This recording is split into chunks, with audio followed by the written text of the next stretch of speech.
The lift is done with my thumb there, can you see? But I'm just holding this here and it compresses the rim at the same time and stops that wobbly edge. So I'm pulling with my thumb, and then this finger here is holding the top. It's all done sort of like a magician, sleight of hand.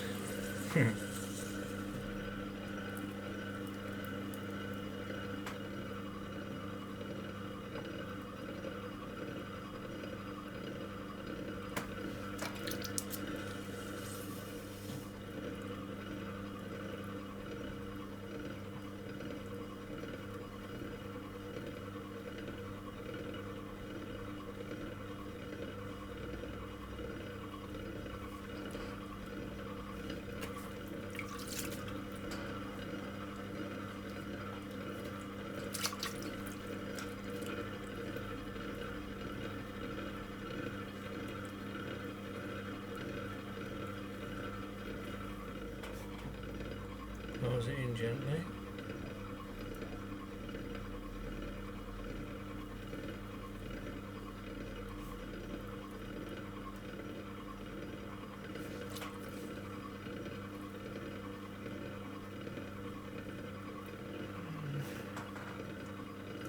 I need to start throwing this, start wedging this clay a little bit more. It's a bit uneven.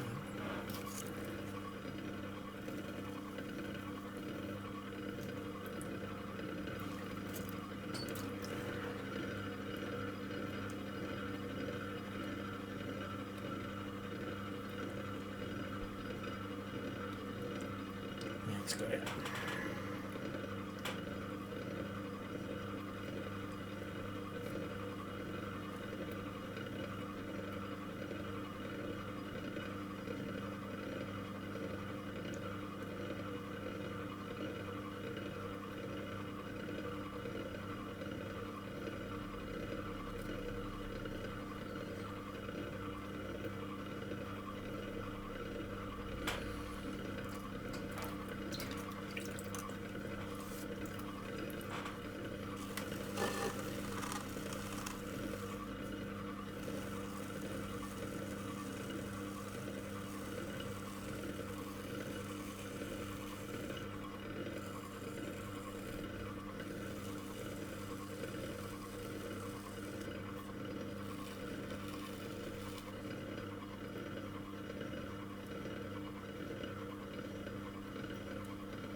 Attention to the form.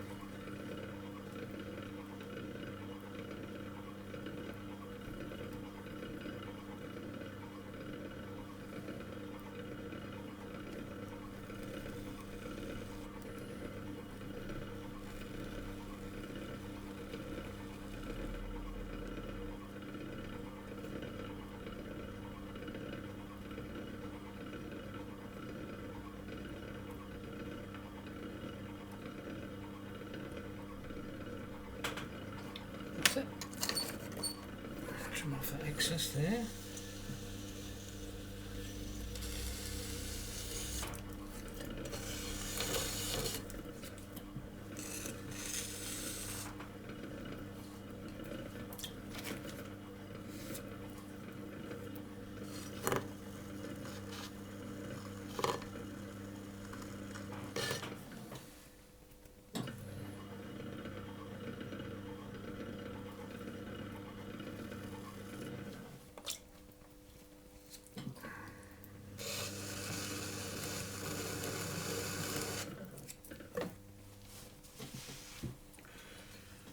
Right, I'll do a few more of these, then I'll do a video of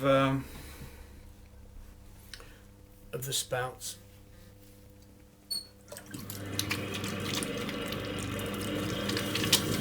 Okay, I'm just moving on to the spouts for these oil pourers. I've just had a quick look back at the video I did of the throwing. It's not the best throwing in the world by the look of the video, but you get the gist. You have good days and bad days, don't you? So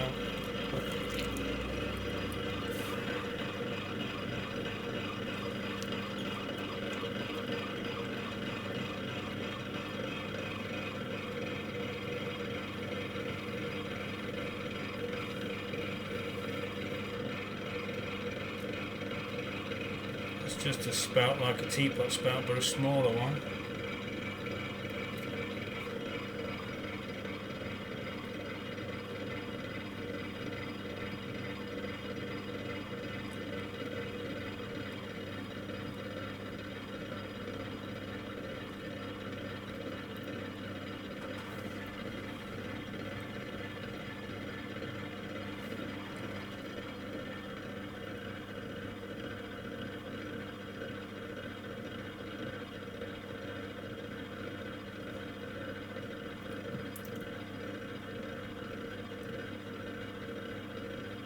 Fairly narrow spout this, so when you've gone down to your smallest digit,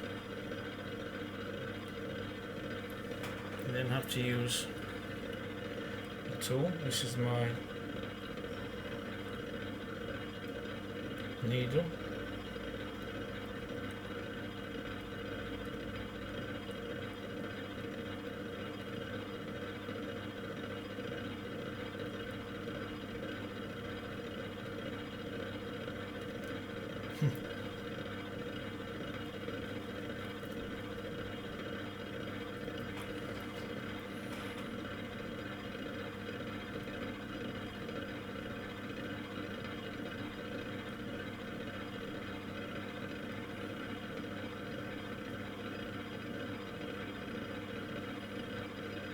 Got it there.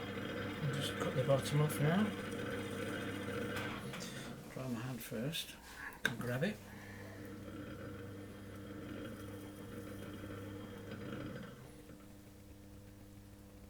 One done.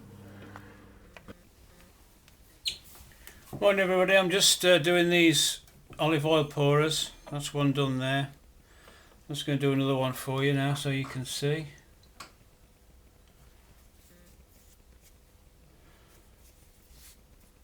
That's the bottle, leather hard.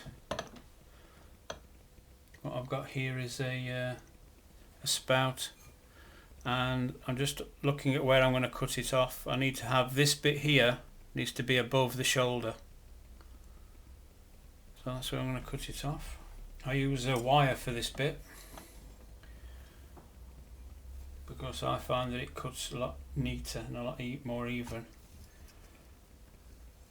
You use a knife, you can go out a little bit one way and then you end up cutting more and more and more off until you've got virtually no spout left. I just smooth that out with my fingers, and then I'm going to wet it with two reasons. One is to soften it, and the other is when I offer it up, it leaves a mark on there, and then it's just a question of putting the holes in. I try to make the holes a nice pattern. I put one in the centre. This is a hole cutter, it's a circular piece of steel. You can use a drill, whatever works. I try and keep the habit of cutting these neatly, because although you can't see them on this, when you do a teapot, which is exactly the same process,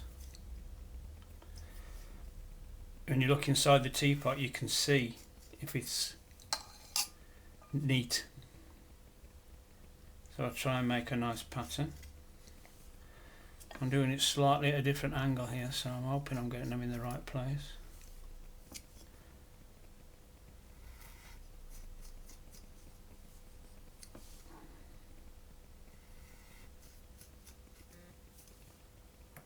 That's a nice circle there. If I can get another one in. No, maybe not. No, that's fine. Okay, now I just need to score around here. This is a bamboo barbecue skewer, but I'll buy a packet of them, they're really useful. Couple of quid. This slip I'm putting on now is slurry out of the throwing bucket when I empty the throwing water.